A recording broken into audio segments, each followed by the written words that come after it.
Bom dia a todos. É uma satisfação muito grande poder coordenar essa sessão que tem o objetivo de fazer um tributo científico ao legado do professor Jorge Pinto Ribeiro. Nós vamos ter, então, 5 palestrantes que foram ex-alunos do professor Jorge. E antes de a gente começar as apresentações, eu gostaria só de repassar alguns pontos que eu acho que são marcantes da trajetória do Jorge, só para colocar em contexto até as apresentações que vão seguir. E eu pensei um pouco dentro do tributo que nós prestamos ao Jorge ano passado. Essa foi a primeira publicação internacional do professor Jorge Pinto Ribeiro, lá em 1984, quando ele já estava em Boston, no European Journal of Applied Physiology. Então, esse é o ponto inicial, e eu acho que é um marco, porque talvez se esse trabalho não tivesse tido o sucesso que teve naquele momento e não tivesse alcançado a publicação, toda a trajetória do professor Jorge talvez tivesse se modificado. Já na linha mestra da linha de investigação dele, que era de aspectos de fisiopatologia do exercício, estudando limiares aeróbios e anaeróbios. Depois, a primeira publicação nacional do professor Jorge, quando ele retornou de Boston, é uma publicação agora dentro da unidade de hemodinâmica do Serviço de Cardiologia. Vocês devem reconhecer os coautores, o professor Manfroy, ex-diretor da Faculdade de Medicina, a professora Silvia, atual chefe do Serviço de Medicina Intensiva, a doutora Valéria, ecocardiografista do hospital, o Goldin, o professor Flávio Maciel de Freitas, que dá nome a um dos auditórios do serviço, o auditório do Serviço de Cardiologia, o professor Faraco, idealizador do nosso hospital, ex-reitor, e o professor Jorge, então, dando início à linha de investigação dentro do Serviço de Cardiologia e dentro da unidade de hemodinâmica. Esse aqui, então, é o PubMed de ontem do professor Jorge, né? Então, aqui a gente tem os dados mais atuais, são 183, pulamos para 183 publicações. Se a gente for olhar essas últimas 3 publicações dele, a gente vai ter uma ideia real de quão eclético o professor Jorge era. Então, na verdade, a número 1 é um estudo de suplementação vitamínica em pacientes HIV. Ele tinha uma colaboração muito grande nessa área com o professor Eduardo Sprins. O segundo é sobre a influência do modo de preparo dos alimentos na prevenção de aterosclerose. E o terceiro isso aqui é do professor Jorge mesmo, é um estudo de genética e mutação para predisposição de câncer, junto com a professora Patrícia Prola, aqui da nossa faculdade.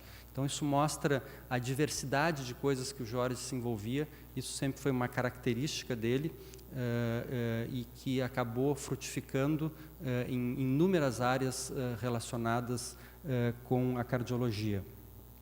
E aqui a gente vê, então, o Web of Science, também o mais recente dele, um índice H de 23, publicações crescentes a cada ano. Se a gente for ver aqui, no início dos anos 90, tiveram até alguns anos que o professor Jorge não teve nenhuma publicação.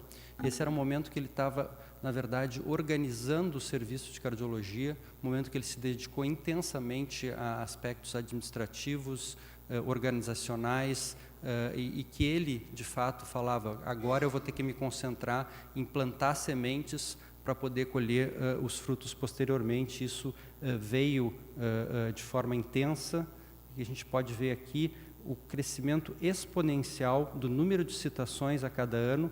Então, em 2012, alcançando quase 300 citações só naquele ano. Para, então, apresentar o Daniel, eu selecionei só algumas fotos emblemáticas. Essa foi uma foto que foi publicada numa contracapa da Zero Hora de domingo, de alguns anos atrás, mostrando as atividades esportivas nos condomínios do litoral norte do Rio Grande do Sul. O Jorge gostava muito dessa foto, né? Então mostrava uma outra faceta dele, que talvez alguns de vocês não conheçam. Ele gostava muito dos esportes. E então, quem vai nos falar agora sobre a linha de pesquisa de exercício é o professor Daniel Umpierre. Ele foi um dos últimos alunos de doutorado que o Jorge defendeu ano passado. Eles têm 9 artigos em coautoria. Atualmente, o Daniel ele é co-diretor do LAFIEX, o laboratório que o Jorge idealizou e que coordenou até o seu falecimento. Ele é professor do nosso programa de pós-graduação em Cardiologia e Ciências Cardiovasculares. Aqui só para apontar uma das principais publicações conjuntas dos dois, tenho certeza que ele vai comentar sobre esse artigo, publicado no JAMA, uma meta-análise sobre o efeito da atividade física sobre o controle glicêmico em pacientes diabéticos. Daniel, por favor. Bom dia a todos. Agradeço ao professor Rode pela introdução. Agradeço à professora Sandra Fuchs, em especial, pela confiança e credibilidade para que eu apresente para vocês uma área tão especial para o professor Jorge Pinto Ribeiro. Conforme foi apresentado, o meu vínculo com o Jorge parte do final de 2005, quando eu procurei ele para a realização do meu mestrado.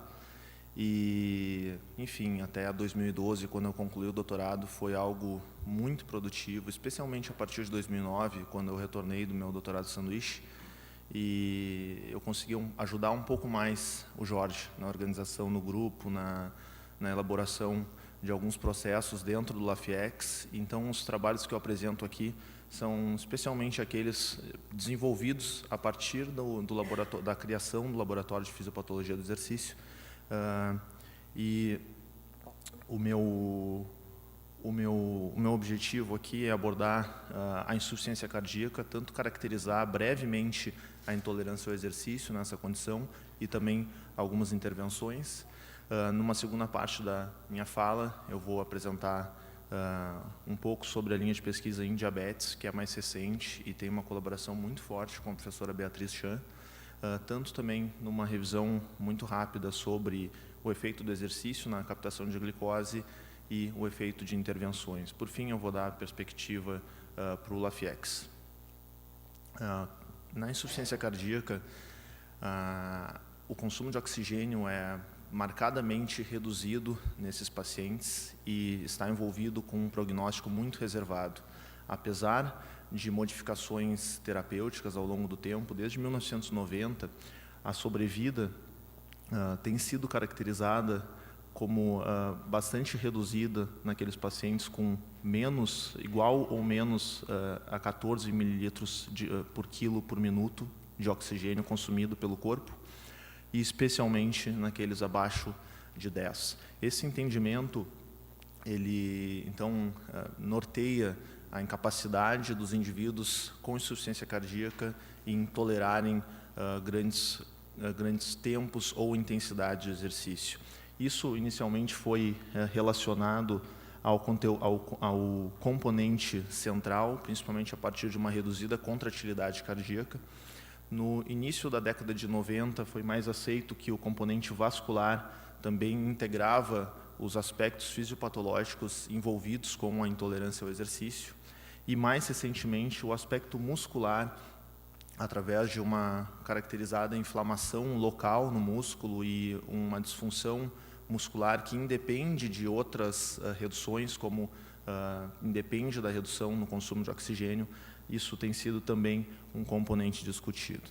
Mas, além disso, a ventilação tem sido um componente mais estudado, principalmente a partir do final da década de 90, e a relação entre a ventilação e o volume expirado de dióxido de carbono, ela apresenta um comportamento linear, e esses pacientes, eles apresentam um trabalho extraventilatório para conseguir expirar a mesma quantidade ou quantidades adequadas de dióxido de carbono.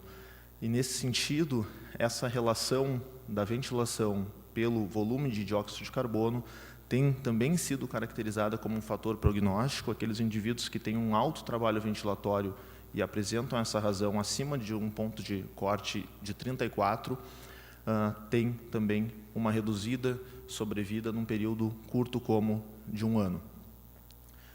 Além disso, a própria força, a força muscular dos músculos inspiratórios também parece se associar com mortalidade, onde os indivíduos nos quartis mais baixos da força inspiratória também apresentam, num período de aproximadamente, a partir de 2 anos, uma sobrevida reduzida. Nesse sentido, o grupo do professor Jorge começou nos anos de 2002 e 2003 a olhar um pouco mais o papel pulmonar na limitação ao exercício. E, nesse sentido, o Jorge, já como mostra o primeiro trabalho que o professor Rode apresentou aqui, de 1984, o Jorge tinha muita experiência nisso e conseguiu orientar. Então, nesse contexto, eu vou mostrar algumas intervenções e o contexto fisiopatológico associado a isso. Isso inicia a partir de uma publicação de 2006, publicada no Journal of American College of Cardiology, numa proposta trazida pelo fisioterapeuta Pedro Dalago, de um treinamento muscular dos músculos inspiratórios. Então, esse ensaio clínico foi conduzido pelos estudantes de mestrado naquela época, Gaspar Chiappa, que até hoje continua trabalhando ativamente no nosso laboratório, e Henrique Gutz, com a colaboração também do Ricardo Stein. Basicamente, esse foi um ensaio clínico randomizado, controlado por uma intervenção placebo, que randomizou pacientes que apresentavam fraqueza muscular inspiratória, aqui definida como uma força muscular abaixo de 70% do predito para sexo e idade.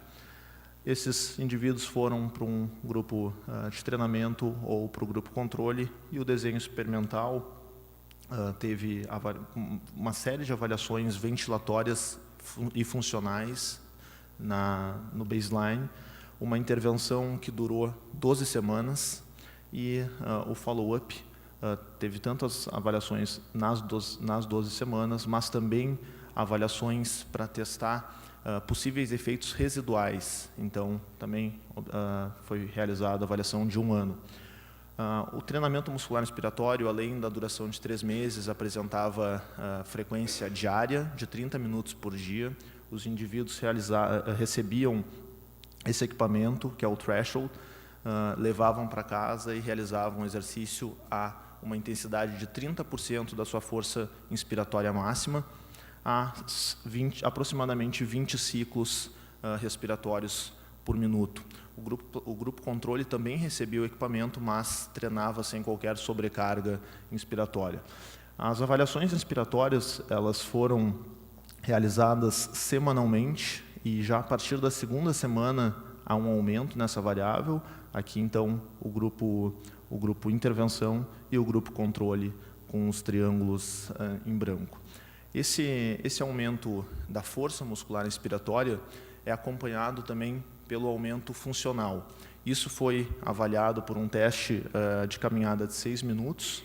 Então, a distância percorrida no grupo intervenção em azul aumentou mais de 100 metros no final dos 3 meses de intervenção, assim como o consumo de oxigênio aumentou também, saindo dessa faixa de 15 a 20 e indo para cima de 20, então, em termos de ponto de corte, também reduzindo o risco desses indivíduos.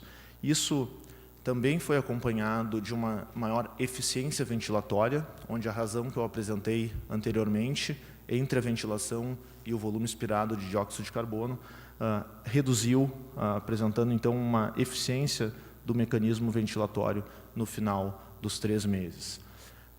O que chama também bastante atenção é que a qualidade de vida melhorou. Então, os scores aqui reduziram, indicando melhora nos 12 meses, mas isso foi mantido mesmo após a interrupção do treinamento, o efeito residual permaneceu.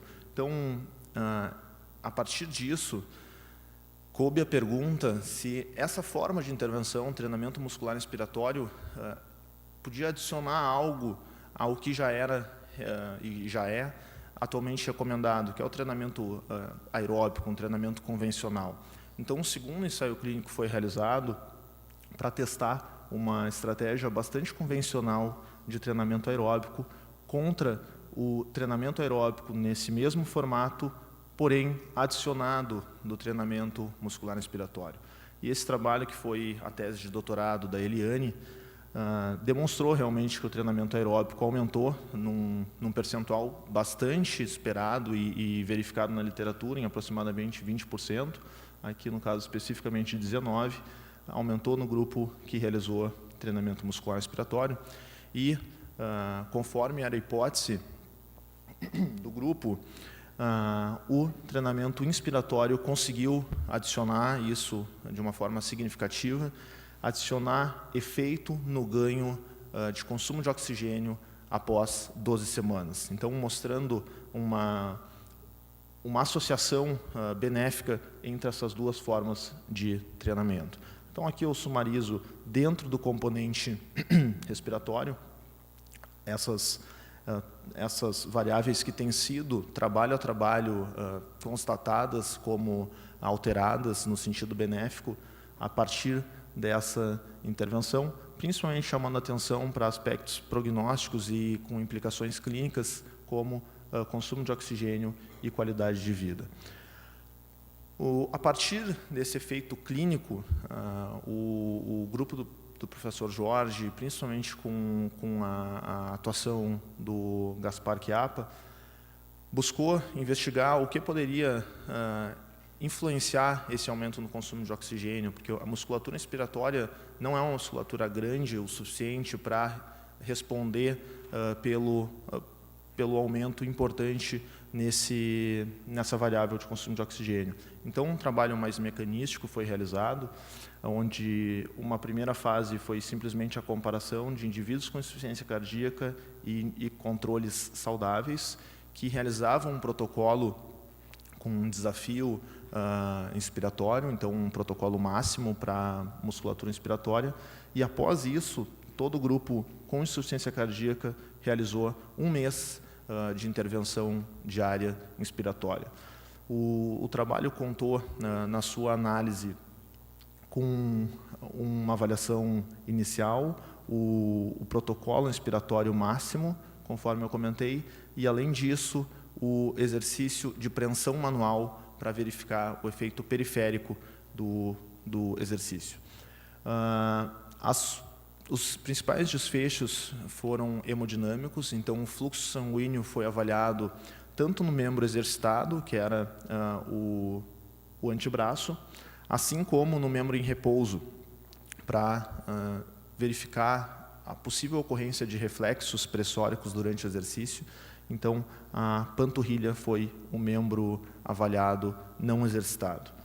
O trabalho, então, também foi publicado no JACC, em 2008, e a primeira fase mostrou uma redução importante de fluxo sanguíneo no antebraço, então na região exercitada, nos pacientes com insuficiência cardíaca, em comparação com os controles saudáveis, que já a partir do primeiro minuto de exercício tem um aumento importante em fluxo sanguíneo, e isso é reduzido na ICC. Da mesma forma, e de uma forma somente inversa, a resistência vascular também demora um pouco mais a reduzir na insuficiência cardíaca, e o treinamento corrige ambas as condições, então aumentando o treinamento muscular inspiratório, aumentando o fluxo de antebraço durante o exercício, então aumentando o fluxo sanguíneo periférico durante o mesmo protocolo de exercício. Isso também ocorreu no membro não exercitado. Então, aqui eu apresento os dados em panturrilha, também com uma redução nos pacientes com insuficiência cardíaca. Então, aqui é o membro não exercitado durante um exercício de antebraço, apresentando uma redução no fluxo sanguíneo de panturrilha, que foi corrigida pelo treinamento físico, e a resistência vascular com alto aumento pré-treinamento, principalmente em relação aos controles, também sendo reduzida no período após 1 mês de intervenção. Isso foi complementado, esse mecanismo que eu acabei de apresentar é referido como metaborreflexo e influencia na redistribuição do fluxo sanguíneo durante o exercício físico.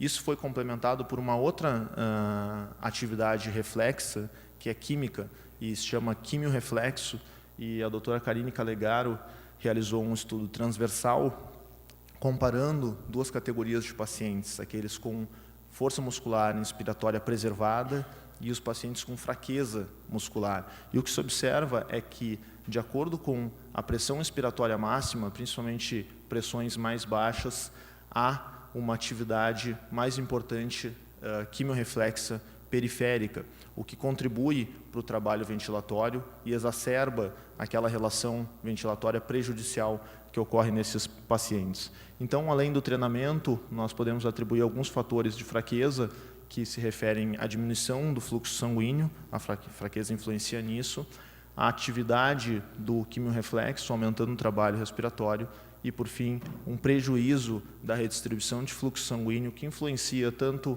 o aporte sanguíneo muscular e também a redistribuição hemodinâmica. Por fim, na parte de insuficiência cardíaca, eu apresento ainda efeitos vasculares. O efeito vascular pelo exercício ele é entendido como dependente do fluxo sanguíneo que ocorre nas regiões exercitadas, nas regiões ativas. Isso gera a liberação de várias substâncias vasoativas, como o óxido nítrico, e, por fim, a vasodilatação. Porém, na insuficiência cardíaca e em algumas outras condições, ocorre um efeito que não se restringe à região treinada, ou seja, um treinamento de membros inferiores, como bicicleta, consegue promover adaptação vascular no antebraço. E, nesse sentido, nós temos 2 trabalhos que também buscaram investigar o efeito de uma única sessão nesse comportamento. Uma foi a minha dissertação de mestrado, com exercício aeróbico, numa intensidade moderada, e um segundo trabalho foi o trabalho da Grace Guintani, que realizou um protocolo com treinamento com exercícios de força. Ambos os protocolos, que eu repito, são de uma única sessão de exercício, conseguem influenciar a função vascular após o exercício, então é uma implicação de curto prazo. Aqui o desenho experimental é bastante similar nos 2 trabalhos, com uma sessão controle que não apresenta diferenças do pré para o pós, nem nos pacientes, nem em controles saudáveis. E o que nós observamos é um aumento na reatividade vascular que ocorre de uma forma, de uma magnitude semelhante, tanto em pacientes com insuficiência cardíaca e também em controles saudáveis. Isso adiciona um terceiro componente nessa influência do exercício para reduzir a intolerância, que é onde o exercício aeróbico e resistido, a musculação, conseguem aumentar o fluxo sanguíneo após uma única sessão, reduzir a resistência vascular e aumentar a hiperemia reativa, o que representa a reatividade vascular. Então, na segunda parte da apresentação, eu vou me deter em relação ao diabetes, iniciando pelo entendimento bastante simplificado aqui da captação de glicose durante o exercício. Isso ocorre tanto por vias tradicionais como a insulina, que tem uma redução durante o exercício, à medida que o exercício permanece, mas também por um mecanismo que independe da insulina, através de um aumento dos translocadores de glicose, principalmente por um aumento da atividade enzimática. Isso contribui, então, para uma soma de efeitos e para uma captação de glicose importante durante o exercício. Além disso, o exercício físico e especialmente o treinamento consegue também beneficiar o metabolismo lipídico, o que contribui no diabetes tipo 2. Assim, eu apresento algumas intervenções crônicas e agudas no diabetes. Isso, mais recentemente, é importante de ser discutido a partir de um estudo que foi denominado o DARE Trial, o estudo DARE, realizado na Universidade de Ottawa, no Canadá, que até 2007 era o trabalho melhor desenhado nessa área de estudos. Nessa área de estudo, contando com 4 grupos, um grupo controle, um grupo de treinamento de força, um grupo aeróbico e um grupo de treinamento combinado com essas 2 intervenções. A duração da intervenção foi de 6 meses e o que o grupo observou foi uma redução tanto na estratégia de treinamento de força, no treinamento aeróbico, mas especialmente no treinamento combinado, que teve uma magnitude maior do que as outras estratégias de exercício físico. Isso, então, traz um sumário de resultados como um efeito benéfico das 3 intervenções, mas um efeito amplificado no treinamento combinado. Em 2010, um segundo trabalho foi de desenho muito semelhante e foi publicado no JAMA, também com os 4 grupos, onde a única diferença era que o grupo combinado aqui possuía um gasto energético, ou seja, um volume de exercício similar ao dos outros grupos, enquanto o trabalho anterior simplesmente somava os 2 programas e colocava no combinado. Aqui os 3 programas energeticamente são similares.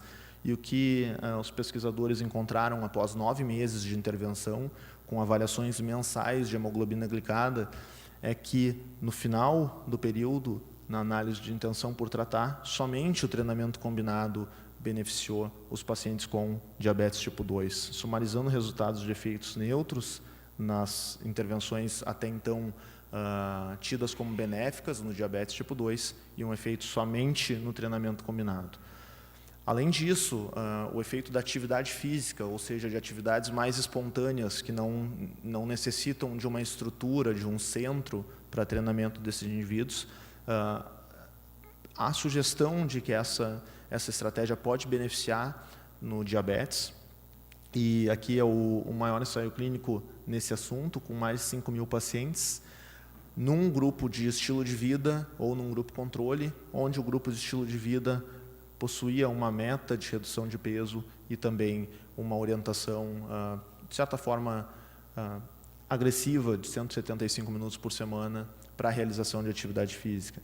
O que se encontra a partir de uma estratégia como essa é também uma redução de aproximadamente 0,7% nos níveis absolutos de hemoglobina glicada. Porém, não havia até então uma sumarização desses resultados com diversas intervenções de atividade física que podem ser feitas.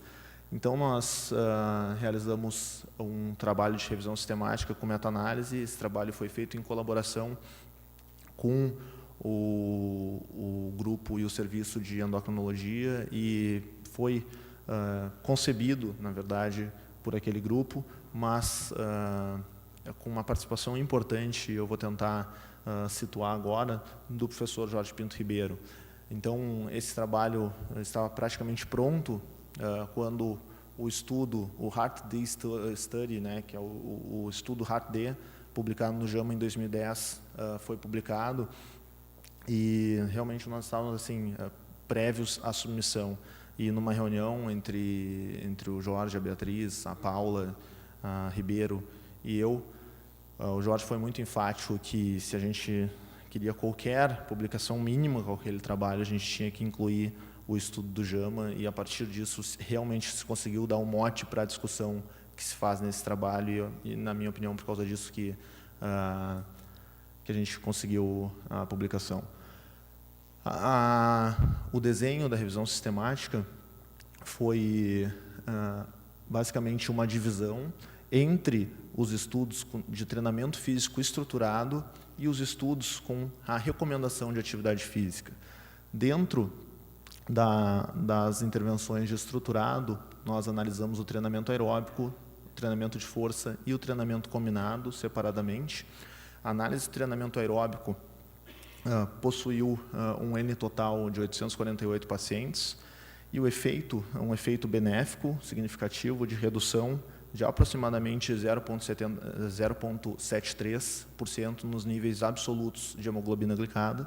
Isso também ocorreu na análise do treinamento de força, com N de 261 pacientes, uma redução de 0,57, também significativa, e, por fim, também ocorreu na análise do treinamento combinado em 0,51. Então, a análise sumária dos resultados mostra efeitos que nós interpretamos como similares para o treinamento aeróbico de força e combinado, contrariando os achados do maior ensaio clínico até então.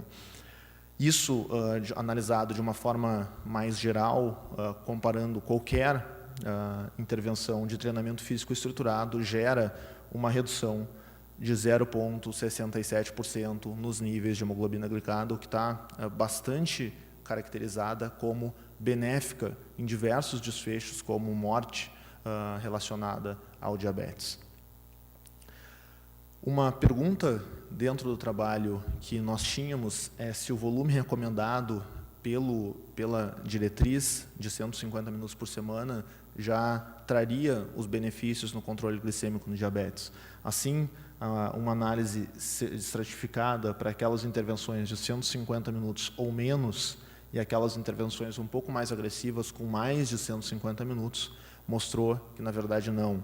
Na verdade, as estratégias mais volumosas, com mais quantidade de exercício, são aquelas mais benéficas, apesar de efeitos benéficos em ambas estratégias de treinamento físico estruturado. A partir de então, eu apresento os dados de recomendação de atividade física e nesse modelo de análise nós comparamos aquelas intervenções que apresentavam a recomendação de atividade física com uma intervenção de dieta ou somente a recomendação de atividade física que, na prática clínica, é normalmente o que os pacientes recebem.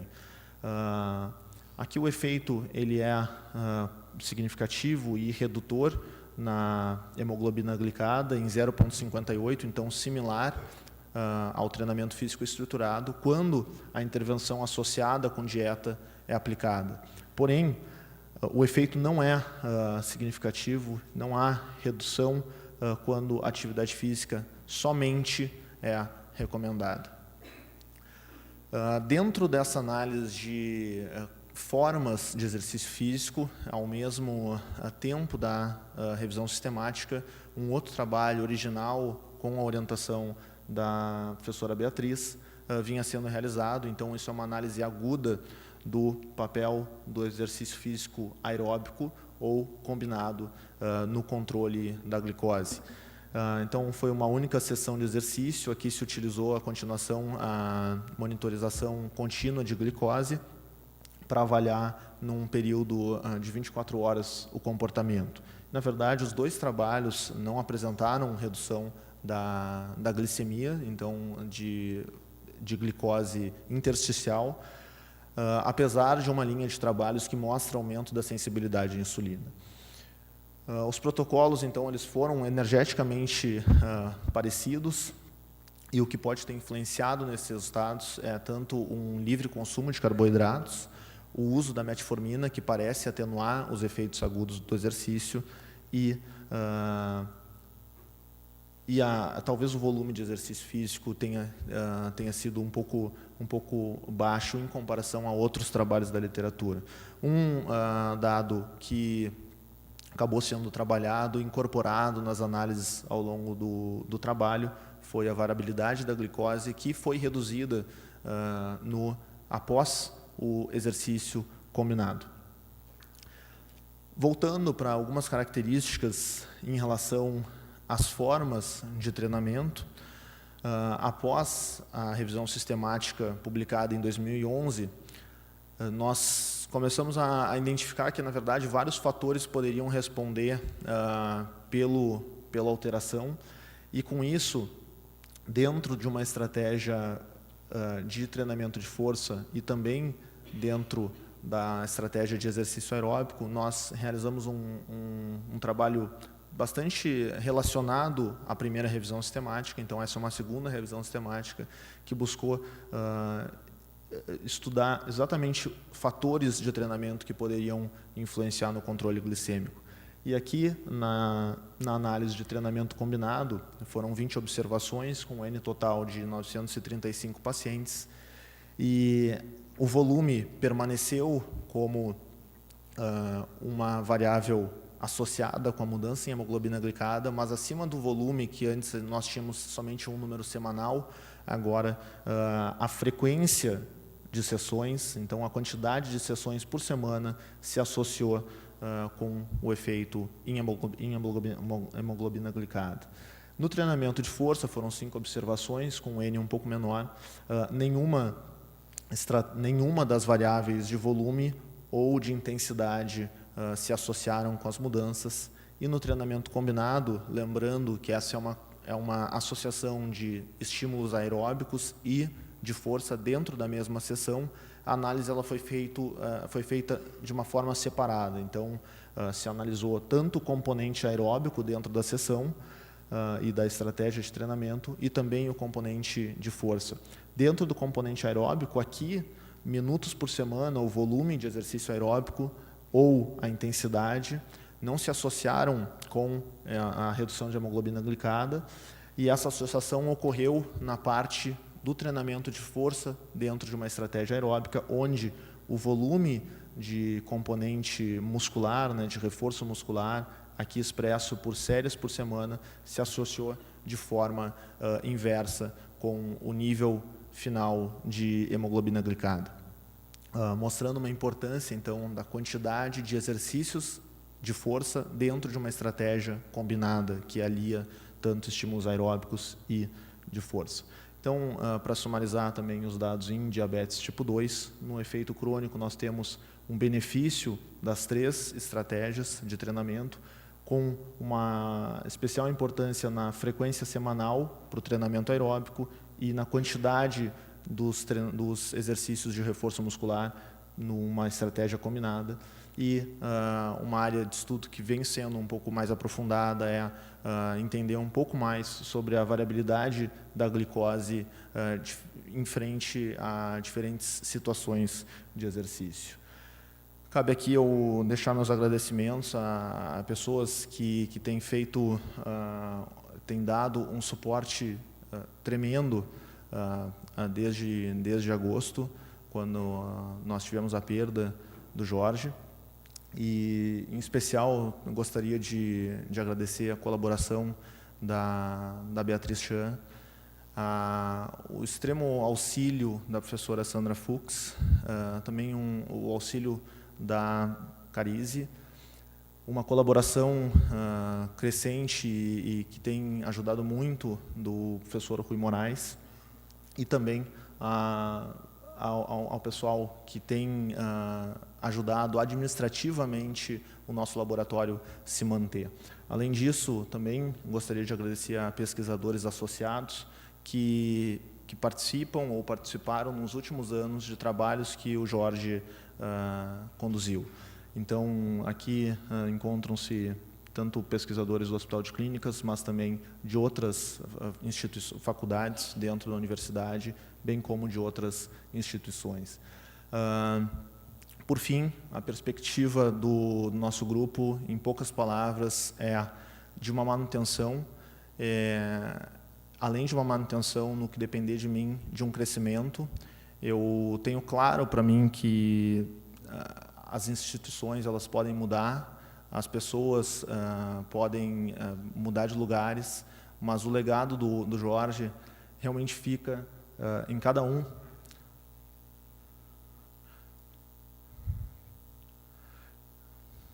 Em cada um dos seus membros, dos seus estudantes. Então, isso é algo que, pelo menos é como eu sinto em mim, é algo que é crescente e, academicamente, em alguns aspectos, pessoalmente, isso não tem fim. Obrigado.